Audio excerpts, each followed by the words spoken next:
working on a Simplex steam locomotive. Part 24, cleaning the coupling rods and connecting rods, which was a long and tedious job.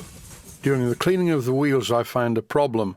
The keying to one of the axles is a mess, but with a bit of thought and some JB-Weld I rectify the problem, and once the damaged area is painted, all will be well. In the plastic pot I have some stuff called panel wipe, which is naphtha. It's also known as lighter fluid. It's the same stuff that I used to put in my Zippo lighter when I was a smoker. I don't smoke anymore, I just sniff the lighter fluid instead. The first part of the cleanup job is to completely remove all the old sticky oil from the coupling rods and the connecting rods, because very shortly, to remove all the specks of rust, I'm going to use a flapper wheel in my Proxxon motor tool.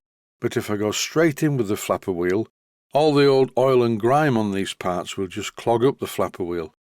When I first looked at the rear coupling rod, I thought, oh yeah, look, a crack in the coupling rod, but it's not. It's been silver soldered, and silver soldered very well.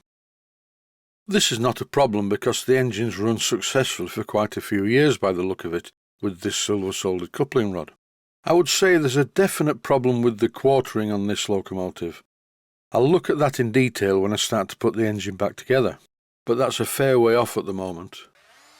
I cleaned the rods the best I could using a combination of my wire brush, some Scotch-Brite, some wet dry sandpaper, and it was obviously going to take a ridiculously long length of time, so it's time to call in the cavalry. Here's my Proxxon motor tool with the fitted flapper wheel, making short work of all the grime and the rust, even on the underside and the rear of the coupling rods.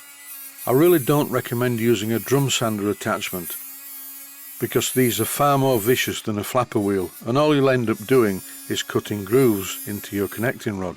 You can cut a groove with a flapper wheel, but you have to hold it in position for a long time and press on hard.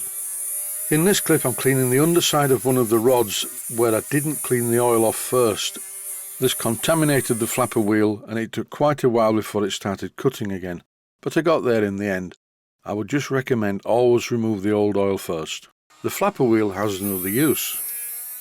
You can buy them in various diameters, and the smaller diameters are quite good for rounding the end of coupling rods after you've machined them.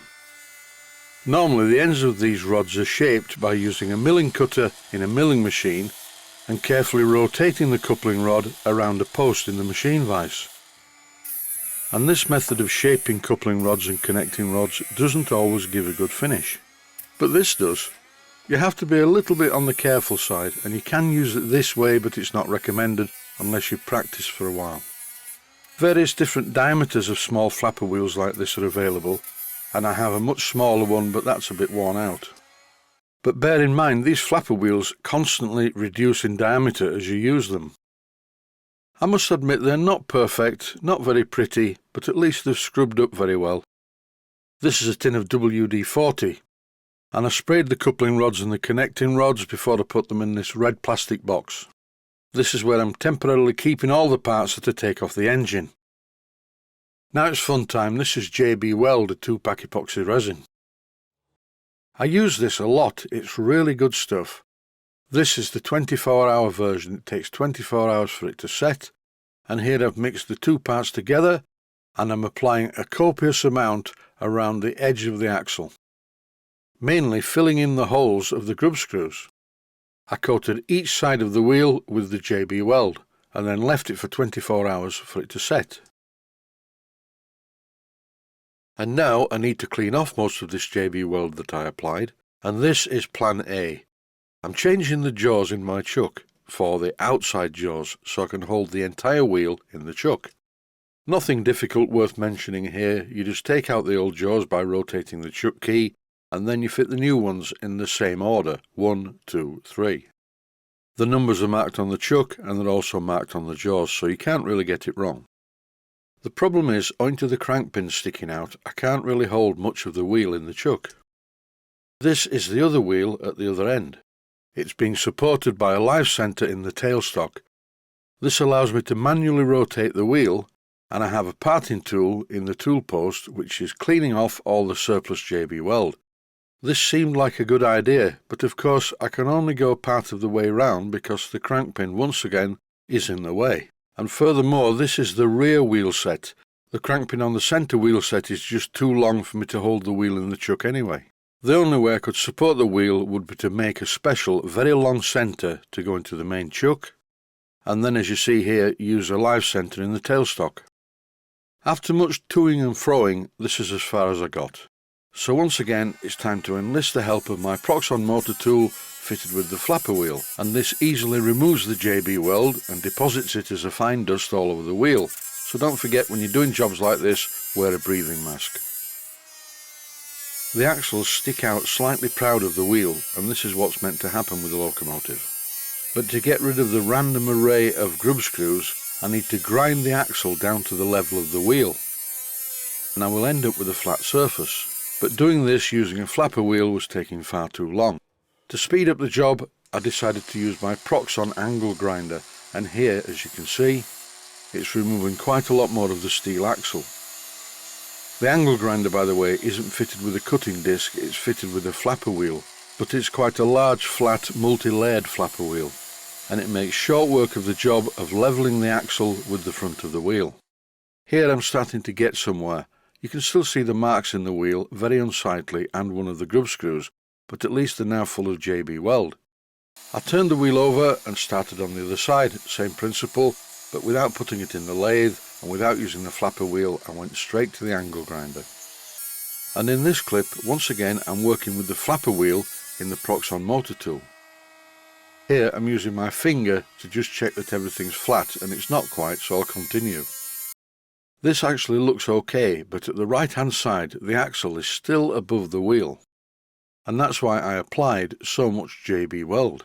As an indication as to when the axle is flush with the wheel, there should be no JB-Weld other than the JB-Weld in the holes where the grub screws are. The axle eventually became just as flat as the front of the wheel. I've removed quite a lot of material from the end of the axle, all I have now is a small hole, and that's why I'm using a centre drill in a small electric drill to drill the hole a bit deeper and put a chamfer on the end of it. Don't go mad, it's very easy to drill the hole too deep. I think this is about right, and it should look okay when it's painted. Did I mention painting? I'm going to be using some etching primer for this to start with. Before you start, don't forget to shake the aerosol for at least 2 minutes to mix the paint. I sprayed some of this paint into the cap of the aerosol can. And in this clip, as you can clearly see, I'm painting the front of the wheel, as well as any other part of the wheel where the paint is missing. This etching primer dries quite quickly, so after a while I gave it another coat. I can still see some slight depressions where the grub screws are. After painting one side, I simply turned over the wheel in the jig and painted the other side. And in case you've never seen any of my videos before, why am I using grey etching primer? That's because the etching primer contains an acid that eats into the surface of the metal. And that's why etching primer generally sticks to metal much better than ordinary paint. It also sticks to brass, but not quite as well as it does to steel and cast iron. I've put a spot of etching primer over the places on the wheel where there was a grub screw. When this paint is set, it will be a bit thicker in this area, and once I rub it off, the wheel should look okay. Stay healthy, thanks for watching, and I hope you found it useful. Please take the time to visit my Mainsteam Models website and click on the section of the website that says Video Playlists. And by doing that, you can find other videos that you may like to watch. And by using the playlists, you can actually watch the videos back to back.